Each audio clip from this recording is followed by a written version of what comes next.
Fun, fast-paced action, and impossible to create without a mountain of red tape.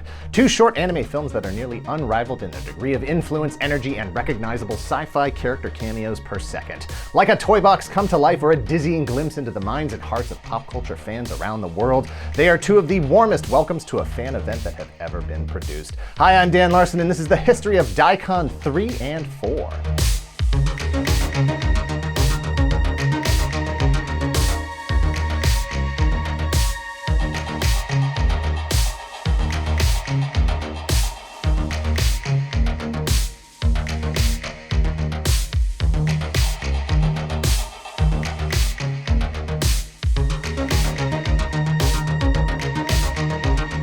Thank you to EMI for sponsoring this video. Use code TOYGALAXY5 to get $5 off your order today. EMI makes it easy to reach your health goals to stay full longer, and it's good for digestive health. Lots of other ramen products are packed with sodium and preservatives. EMI swaps that out for nutrition and leaves you feeling full and satisfied without the post-ramen bloating and thirst. Because EMI is the world's first low-carb, high-protein, and 100% plant-based instant ramen. When compared to other instant ramen brands, it's 85% lower in net carbs. It contains up to 3 times more protein and 4 times more fiber. And if you didn't know it was plant-based, you wouldn't know it was plant-based. EMI is easy to prepare in the microwave or stovetop. You can have a bowl ready in just 7 minutes. Delicious and comforting with that familiar noodle texture. Get flavors like spicy beef ramen, tom yum shrimp ramen, or black garlic chicken ramen. Finish it off with a personal touch. EMI is also proud to offer a 100% happiness guarantee, so you can try EMI risk-free and decide for yourself if EMI is worth it. If you're not happy with your EMI, they will offer you a full refund within 30 days of purchase. So click the link below and use code TOYGALAXY5 at checkout, or go to emieats.com/TOYGALAXY5 for $5 off your order. And thanks again to EMI for sponsoring this video. Daicon III and Daicon IV were science fiction conventions that took place in Osaka, Japan in 1981 and 1983 respectively. While I'm sure they were a blast, I'm not here to tell you that someone dressed up as steampunk Godzilla. Both conventions featured short animated films that were created to kick off the events, kind of like the opening ceremonies for the Olympics, but if there was no budget and the end product was a 5-minute cartoon. A sizzle reel to get you in the mood for talking about giant robots, superheroes, and Star Trek. An homage to all the fandoms and properties that made this event, this convention, this Taikai possible. Daicon III's opening animation depicts a young girl being tasked with a mission to deliver a glass of water to fuel the creation of a massive spaceship.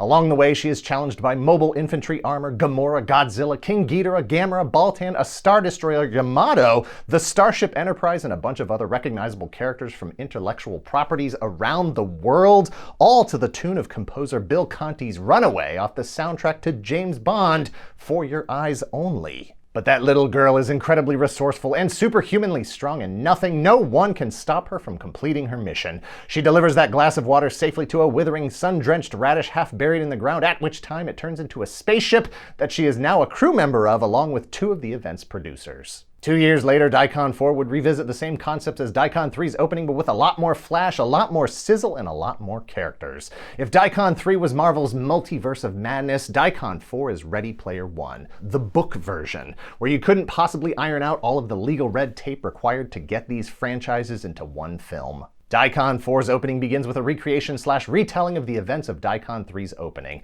The lyrics from ELO's prologue on screen. As the track plays, we gently drift through a starfield, reorienting us with the radish spaceship scene at the end of the previous short film.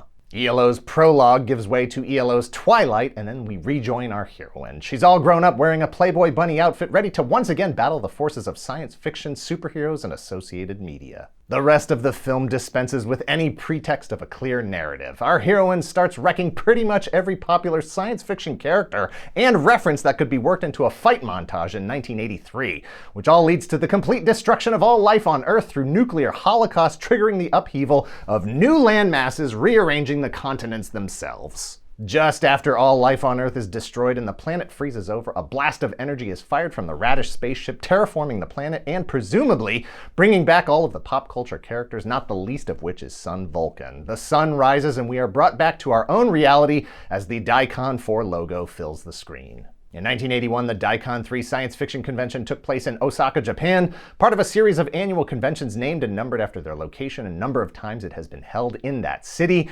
Daicon is the name for conventions in Osaka, Tokon is the name for conventions in Tokyo, Meikon is the name for conventions in Nagoya, and so on. The name is a portmanteau of Dai and Con. Dai being the kanji character that makes up part of the Japanese spelling of Osaka, and by itself also happens to mean big. Con is short for convention, and it's a pun because Daicon also happens to be a type of radish, hence the design of the spaceship. Daicon I was held in 1964, Daicon II was in 1971, and by Daicon III in 1981, there was already a precedent set for how the shows worked and expected attendance. There was a framework and events, not unlike the conventions of today. This particular series of conventions also featured annual awards, like the Seiyun Award for Best Science Fiction of the Year. It's hard to think back to the smaller scale of conventions from 40 years ago. They weren't always massive, sprawling corporate marketing orgies. In this case, they were usually held near universities because that's who the target audience was, and that's who was managing the show. Two people who helped produce Daicon III were Toshio Okada and Yasuhiro Takeda. Part of their responsibility for the show was to have the opening animation produced. They reached out to fellow Osaka University of the Arts students Hideaki Anno, Hiroyuki Yamaga, and Takami Akai. While they were all young and very inexperienced, everyone did their best to utilize the talents they had while improvising the other parts. Anno had some paper animation experience, but they were going to have to learn how to do traditional cell-based animation to get close to the proper look they were going for. After visiting some professional animation studios, they attempted to expedite the process and work within a non-existent budget by using vinyl sheets instead of acetate. They punched their own paper alignment holes. It was difficult, it was not ideal, but they made it work. Weaving together a small narrative built around the radish pun-based city name, they built a film that had some tension and simultaneously allowed them to include a lot of popular characters. Characters that would have been featured at the convention. Since the film was only going to be played at the convention in a pre-internet world, it was easy to avoid any copyright claims. More importantly, Daicon III's opening film was a valuable learning experience.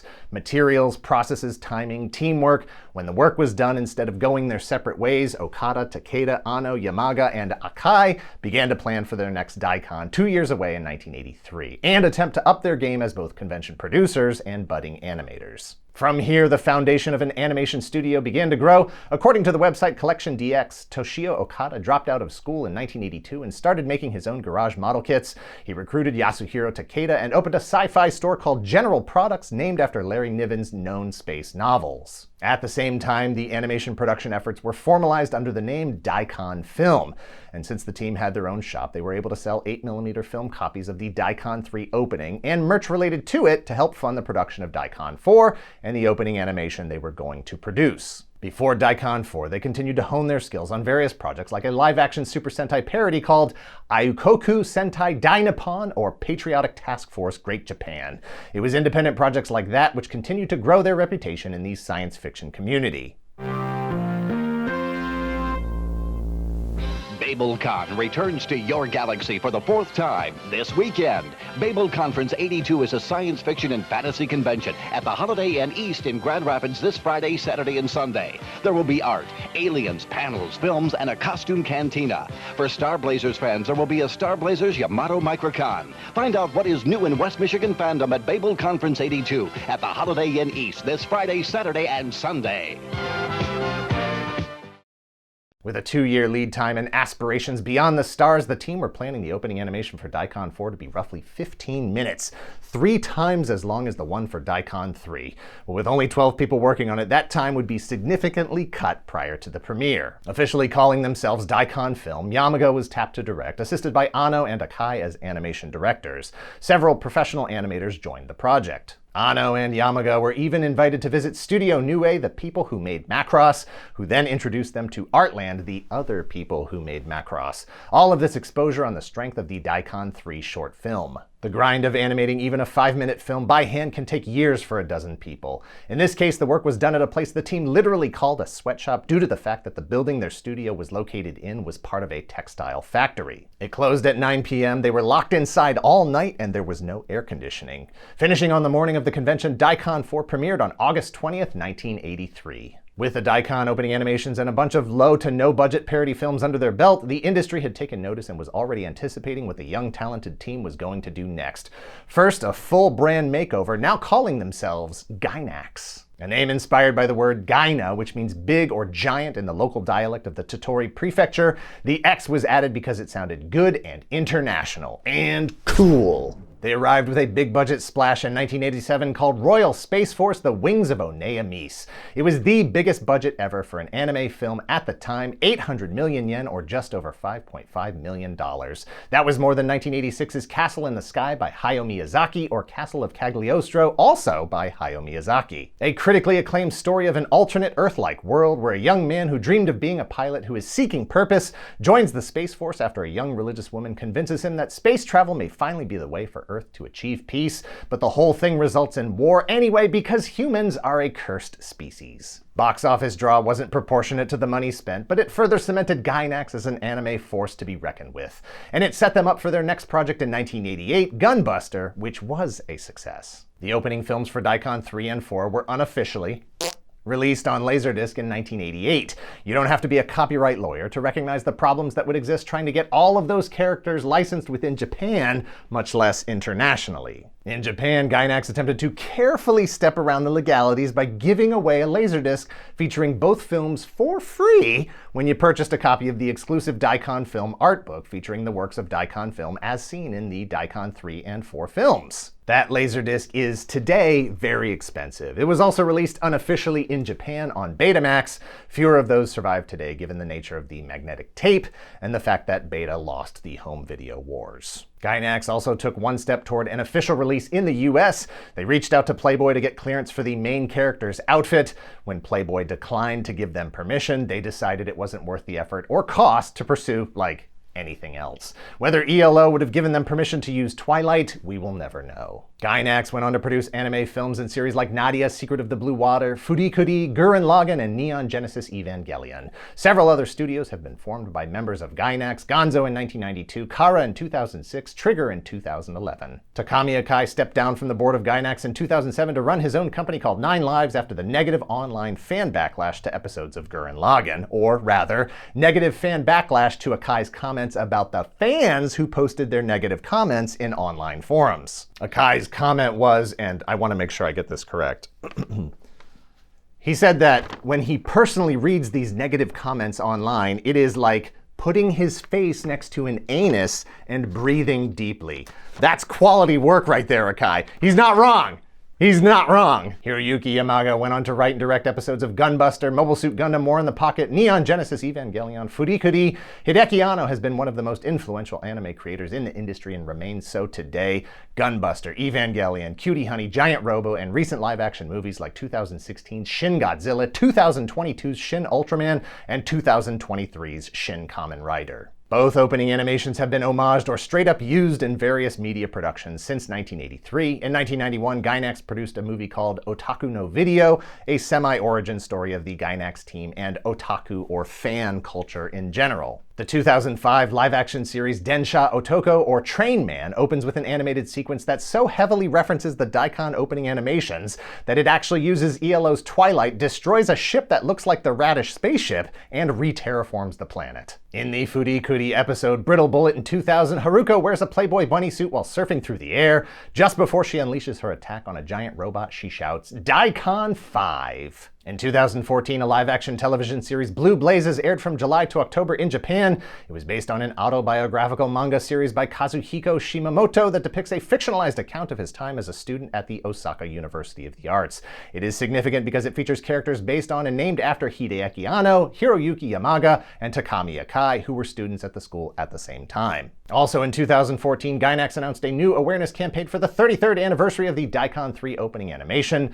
Dubbed Daicon Film 33, it was a merchandise push with new artwork by Takami Akai, the original character designer. In 2021, Daicon Film resurfaced in cooperation with someone who worked on the original film in 1981, but chose to remain anonymous. The goal was to produce a restoration of the original Daicon shorts and was announced on Twitter by Kaneko Video, who themselves had actually received a cease and desist for having previously attempted an unauthorized restoration. This time, everything was legal.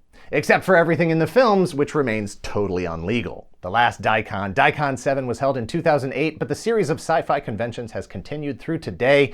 SF60 was held in August of 2021 in Takamatsu. 2020's convention was postponed due to COVID-19 and is currently slated to be 2022's FCon in Koriyama. There have been a lot of conventions since 1983's Daicon IV, and they have continued the tradition of some kind of opening ceremony, some kind of presentation to kick off the festivities, but none of them have had the same impact as those of Daicon III and IV. They launched careers, they changed the industry, they won industry acclaim. In 2001, Animage magazine ranked the Daicon animations 35th out of the top 100 anime of all time. They aren't flawless, nothing is. Hiroyuki Yamaga has said that the Daicon animations are a source of pride and something you want to strangle. Takami Akai said, "I don't want to see them for a long time. Just thinking about them sends shivers down my spine." But to truly understand their importance and impact, you have to be able to cast your imagination back to what the world was like when they were made, to the people who made it and the people who it was made for. Can we turn the lights down for this? No?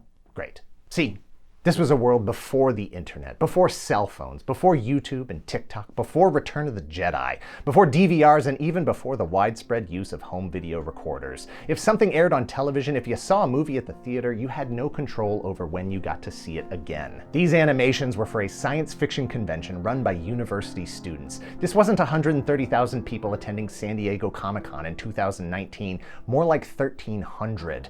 And a handful of college students dropped 2 5-minute shorts of animation that were skating the cutting edge of the genre with visual effects, style and editing and direction, leaving the static, rigid 70s behind. Animation that was blasting its way into the future with a crossover of unimaginable scale, challenging the knowledge of the most rabid fans as the costumes and characters flash across the screen, obliterating the limits of expectations as to who or what might appear in the very next frame.